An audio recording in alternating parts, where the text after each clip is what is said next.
What is it that you need to be focusing on? And I want you to focus on it 3 times a day. You got to get focused, man. You got to understand that this hard time that you're going through is everything you're going through is preparing you for what you ask God for. Every trial and tribulation you go through prepares you for the life God has for you. There are many people who believe because of where they're born, because of the area where they are in life and where they find themselves, that's all they know. Given my circumstances, ladies and gentlemen, I shouldn't be doing what I'm doing right now. See, I know something about you, even not knowing you, that you've got greatness within you. You have the ability to do things that you can't even begin to imagine. You have talents and skills in you that you haven't even begun to reach for yet. No one could have convinced me, given my circumstances, given my background, that I would be doing what I'm doing right now. I was born in Liberty City on a floor on 62nd Street, a twin brother and me. When we were 6 weeks of age, we were adopted. When I was in 5th grade, I was identified as EMR, labeled educable mentally retarded, and put back from the 5th grade into the 4th grade, and stayed in that category until I got out of high school. I have no college training, but here's what happened. I had an intervention in my life. A man who saw something in me at a time that I did not see something in myself. I never forget being in his class one day waiting on a friend of mine who was there to rehearse for a play. He did not show up, and he asked me to go up to the board and write something on the board. And I said, I can't do that, sir. He said, why not? I said, I'm in a special education class. He said, what do you mean? I said, go up to the board and write what I'm about to tell you. I said, I can't do that, sir. Why not? I'm educable mentally retarded. And he came from behind his desk. He said, don't ever say that again. Someone's opinion of you does not have to become your reality. And that changed my life. It was Oliver Wendell Holmes who said that once a person's mind is expanded with an idea or a concept, it can never be satisfied to going back to where it was. So some of you are going to experience a breakthrough. Some of you are going to go back and look at your dreams and brush them off. Some of you are going to begin to look at yourself and say, hey, look here, I know I have not done all that I can do. Whatever goal that you have in mind, I want that to be a goal that will challenge you, something that will make you stretch. It was Osborne who said, unless you attempt to do something beyond that which you've already mastered, you will never grow. What is it that you looked at some point in time and you decided that you couldn't do it, that you talk yourself out of it? Whatever it is, bring it back out there. How are you going to do it? That will come to you in due time. See, you don't get in life what you want, ladies and gentlemen. You get in life what you are, not what you want. And see, the good news is that we can always become more by working to develop ourselves. So the first process of making this your decade, you've got to begin to take a look at your life and look at where are you right now? What are your strengths? What are your weaknesses? What gives your life a sense of fulfillment, a sense of joy? What does a full, rich life means to you? What is it that you could love doing 7 days a week that'll bring a smile to your face? Think about that. In all the areas of your life, your professional life, your personal life, your family life, your spiritual life, what is it that you'd like to have? Once you begin to determine that, that takes you to the next step. And that is, once you decide what it is that you want, now you've got to decide that you deserve that. Repeat after me, please. I deserve the best that life has to offer. I deserve to find my purpose in life. Shake somebody's hand on your right and left and say, find your purpose.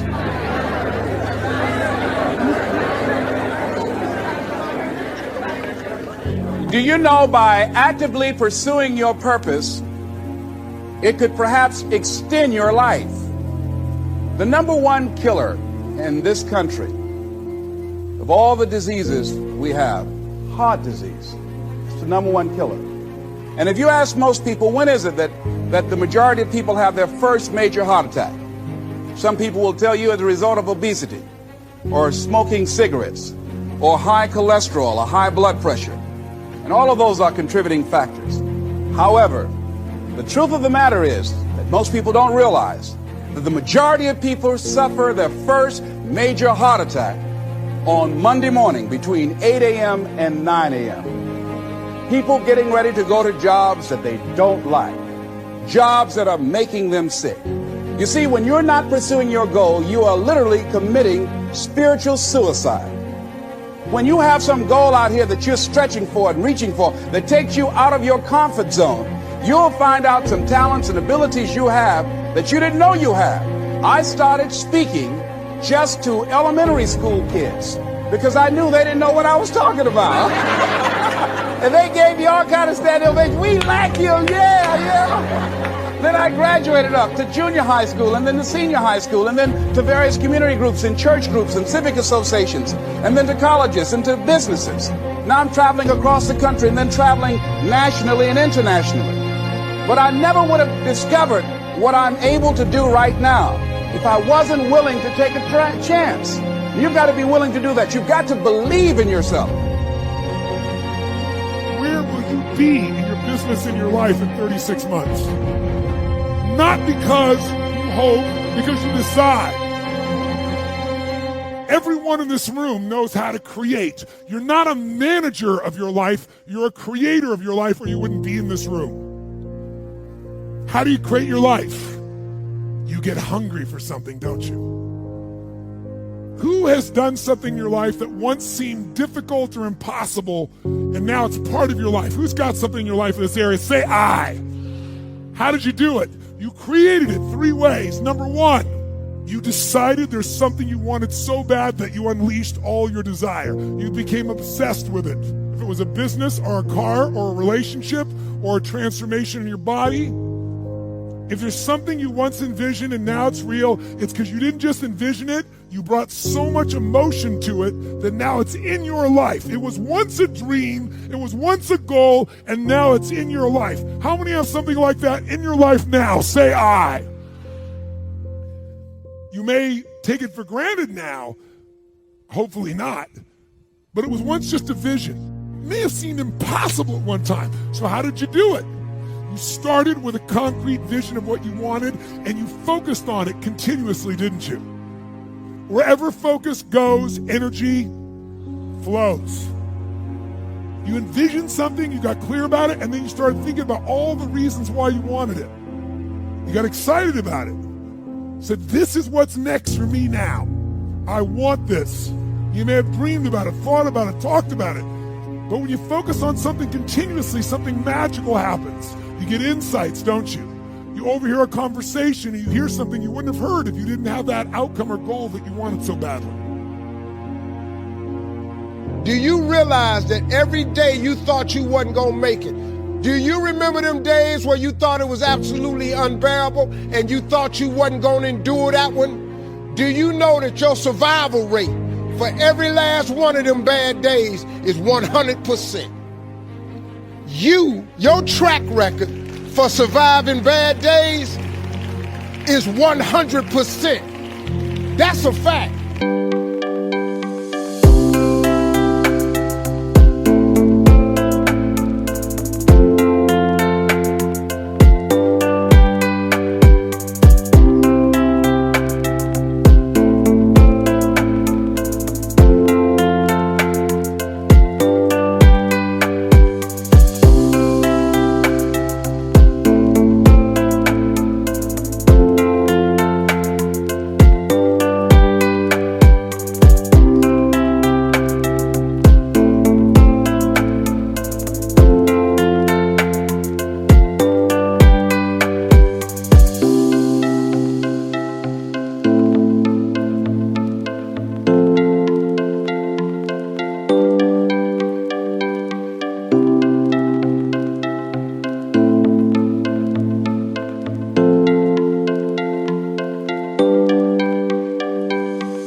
Your track record, you batting 1,000. You done survived every funky day you ever had. You survived every hater. You survived all the evictions. You survived the firings. You survived all the tell you no, we ain't hiring. You survived all the trouble you ever been in. Your survival rate is 100%. 100%. When you jump, your parachute not gonna open right away. The problem with jumping is every successful person I know has jumped. When you jump, it allows your parachute to open and you to sail through life within your gift. But when you first jump, your parachute don't open right away. That ain't how it works. If it opened right away, everybody would jump. When you first jump, you're in an uncontrollable fall. It's almost like you're spinning out of control. But you got to stay with the jump, because eventually God will put the necessary air up under your parachute and you'll be in the air like you're supposed to. But you're just going through the process. Like I tell my kids all the time, it take a long time to make a lot of money. See, my kids look at me and they be talking about, well, Dad, you ain't got no degree. You didn't finish school. Why I got to go to school? Well, first of all, you don't have no jokes. Let's start there. And my kids don't understand the process. See, they just see me now. They didn't know I flunked out of school. They don't care nothing about the third marriage I'm on. They don't know that I lost everything twice. They wasn't around when I was homeless and I lived in the car for 3 years. They didn't see the process. What most people do is to give up before God give you the gift. See, when you ask God for something, he boxes it up and he ships it immediately. But you have to remain on Faith Street in order to receive the gift. The problem is when God boxes up the gift and he ship it to you, he never gives you the date that the package is going to arrive. He'll never tell you that. Most people move off Faith Street before the package get there. You can't move.